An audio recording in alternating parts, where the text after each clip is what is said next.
સપ્રેમ સાહેબ બંદેગી સાહેબ ભક્તિ માર્ગમાં વચનનો એક અનોખો મહિમા મહાપુરુષોના મુખે ભરપેટ ગવાયો છે. વચન સૌપ્રથમ તો એ વચન એટલે બિલકુલ આત્મભાવે એક જાતની પ્રતિબદ્ધતા. બીજો અર્થ જોવા જઈએ તો વચન એટલે સદગુરુની આજ્ઞા, સદગુરુનો આદેશ. અને આમ વચન એટલે ગુરુ શિષ્ય વચ્ચે એક મજબૂત પ્રેમ સેતુ, એક કમિટમેન્ટ. આધ્યાત્મિક પરિપ્રેક્ષ્યમાં વચન એટલે ચૈતન્યની ભીતરી આંતરિક એક આવિષ્કારિક અવસ્થા છે, જેનું ગુંજન આપણી ભીતર અહર્નિશ સતત નિરંતર થઈ રહ્યું છે. અને ગુરુબોધમાં ગુરુ આજ્ઞા એટલે વચન પેલા ગુપ્ત વચન ગુપ્ત વસ્તુની પારખ માટે હોય છે, જ્યાં બોધ કહેવાય છે. સામે શિષ્ય પોતાની દ્રઢ નિશ્ચયતા પ્રમાણેનું એક પ્રતિબદ્ધતા વ્યક્ત કરે છે. અડગતા શિષ્ય અડગ રહેવા માટેની પ્રતિબદ્ધતા વ્યક્ત કરે છે. અને અહીંયા આગળ સતી લોયણ એ એમના પતિ લાખાને સમજાવતા કહે છે કે વચન એટલે વિપરીત અવળી, મૂળ સ્વરૂપથી વિપરીત એવો એક ઉપદ્રવ, અને એ ઉપદ્રવના સ્વરૂપમાંથી શાશ્વતતા પર આવવા માટેનો એક માર્ગ, અને એ માર્ગને એક પદ દ્વારા સતી લોયણ સમજાવે છે લાખાને. જે પદ ભક્તિ માર્ગી સૌ કોઈ માટે ખૂબ માર્ગદર્શક છે. સતી લોયણ અહીં વચનને મૂળ પ્રત્યે, વચન આગળ મૂળ પ્રત્યે લગાવે છે. મૂળ વચન કહે છે. વચન તો ખરું, પણ મૂળ વચન કહે છે. અને એ મૂળ વચન એટલે આદિ મધ્ય ને અંતમાં એકદમ કાયમ, એક સમાન, નિરંતર, જેને આપણે અસલ સ્વરૂપ કહીએ, જેને બ્રહ્મ રસ કહીએ. અને એ પદમાં સતી લોયણ ગાય છે કે જીરે લાખા મૂળ વચનનો મહિમા તો મોટો, એને સંત વિરલા જાણે. વચન થકી જે કોઈ અધૂરાય બ્રહ્મના રસને શું માણે. બ્રહ્મરસ છે. અને આગળ કે છે જીરે લાખા આદિ અનાદિમાં વચન છે મોટું, એને જાણે વિવેકી કોઈ પૂરા. ચેલરસિંહની ચેલી સતી લોયણ બોલ્યા, એને નેણે વર્ષે નુરા. આદિ અનાદિમાં આ વચન છે મોટું, મૂળ તત્વ જે છે એ સૌથી શ્રેષ્ઠ છે. એને જાણે વિવેકી પૂરા. એ વચનના વિવેકી, વચન વિવેકી હોય નર નારી, અને બ્રહ્માદિક લાગે પાય. ગંગા સતીમાં પણ કહે છે એ વચનનો બરાબર જથાર્થ કરે, એનો વિવેક કરે, અને બરાબર એને ઘૂંટી કરીને પછી એ વચનનો અમલ થાય, ત્યારે એના નયનમાંથી નૂર વરસે. એટલે ગંગા સતીમાં પણ એમ કે છે વચન વિવેકી જે નર નારી, અને બ્રહ્માદિક લાગે પાય.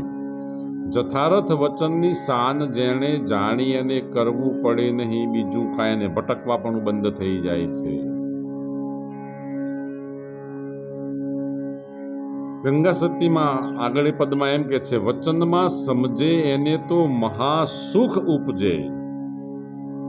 સદગુરુ કબીર સાહેબે ગાઈ આરતી, સંધ્યા આરતી સુમીરો સોઈ. સુમિરન કરતા તો મહાસુખ હોય, સુખ નહીં મહાસુખ. એટલે વચનમાં સમજે એને મહાસુખ ઉપજે. જે પોતાના મૂળમાં જતો રહે તેને મહાસુખ છે. એ તો ગત ગંગાજી કહેવાય. સાચી ગત એ છે એકાંતે બેસી પછી અલખને આરાધે તો પ્રભુજી પ્રસન્ન થાય. એકનો પણ જ્યાં અંત આવી જાય છે એવો એકાંત, જ્યાં એક પણ નથી કલ્પી શકાતો. અને પછી કીધું કે વસ્તુ વચનમાં છે પરિપૂરણ પાનબાઈ. વસ્તુ એટલે મૂળ તત્વ, એ આ વચનમાં પરિપૂર્ણ છે. અને એ જ વચન છે ભક્તિનું અંગ. ગંગા સતી એમાં બોલ્યા, કરવો કોઈ વચનવાળાનો સંગ. વચની પુરુષનો સંગ કરવાની વાત કરે છે. બીજે પદમાં એક ગંગા સતી માં ગાય છે, આદિ અનાદિ વચન છે પરિપૂરણ, અને વચનથી અધિક નહીં કાંઈ. આ વાત પૂરી કરી દીધી. અહીં વિશ્લેષણ કરવાની પણ જરૂર લાગતી નથી. આદિ અનાદિમાં વચન છે પરિપૂર્ણ ને વચનથી અધિક નથી કાંઈ. વચન જાણ્યા પછી શુદ્ધ પ્રેમ જાગે, સુરતા નિર્ગુણમાં સમાય. એ વચનનો જો અમલ થઈ જાય તો એ અમલમાં પ્રેમ દેખાય, સ્નેહ દેખાય, ભાવ દેખાય. અને એ વચન પાનબાઈને સમજાવતા કહે છે, જુક્તિથી તમે જાણી લેજો પાનબાઈ, મેળવો વચનનો એક તાર. આ વચનનો તાર, વચનનો સાર મેળવી લો. વચન રૂપ દોરામાં તમે સુરતીને બાંધો, મટી જશે જમડાનો માર. અહીં આગળ શબ્દ સુરતીના મિલાપની પણ વાત ગંગા સતીમાં કરે છે. વચન રૂપ દોરામાં તમે સુરતીને સાંધો. વચન એટલે શબ્દ છે. શબ્દ એટલે પિયું, શબ્દ એટલે માલિક, શબ્દ એટલે ધણી, શબ્દ એટલે પરમાત્મા. એ વચનની વાત કરી છે. શબ્દ સુરતીના યોગની વાત કરી છે. એ વચન રૂપી દોરામાં તમે સુરતીને સાધી લો, પછી તમારું જમણાનો માર એટલે આવાગમન ટળી જાય. 84 નથી ત્યાં, 84ની કલ્પના નથી.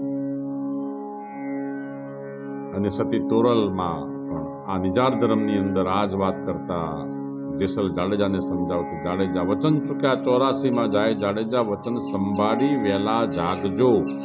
વચનની સમજણ એટલે જાગી જવું.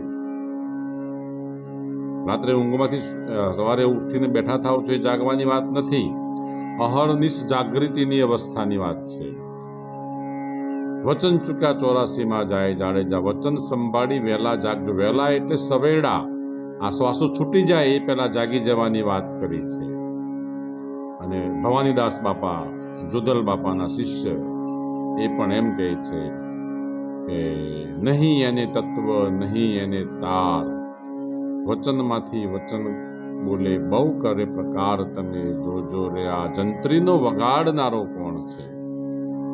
એને તત્વ પણ નથી. એટલે સદગુરુ કબીર સાહેબે પણ નહીં તત્વ કીધું છે. નહીં એને તાર. આ પેલો લોખંડનો તાર નથી અને છતાંય વાગે છે. ખૂબ ખરાખરું વાગે કોઈ હરિજન હિરલા જાગે, જંતર વાગે મારું જંતર વાગે. આ જંતરની અંદર વચનનો રણુકાર થઈ રહ્યો છે. અને એ વચન એટલે સત વચન છે. વચનથી અધિક નહીં કાંઈ. ગંગા સતીએ કીધું તો રામદેવજી મહારાજે પણ આ જ વાત કરી છે. સત્યા થઈ સતમાં ખેલો, સતની સદા સવાય. બાળના ચરણે બોલ્યા રામદેવ, સતની આગળ બીજું નથી કાંઈ. આ સત્યની વાત બાબા રામદેવજી મહારાજ પણ કરે છે. એટલે આ વચન સદગુરુના પ્રતાપે સમજણમાં આવી જાય તો જીવન ધન્ય છે, જીવન કૃતાર્થ છે. સાહેબ બંદગી સાહેબ.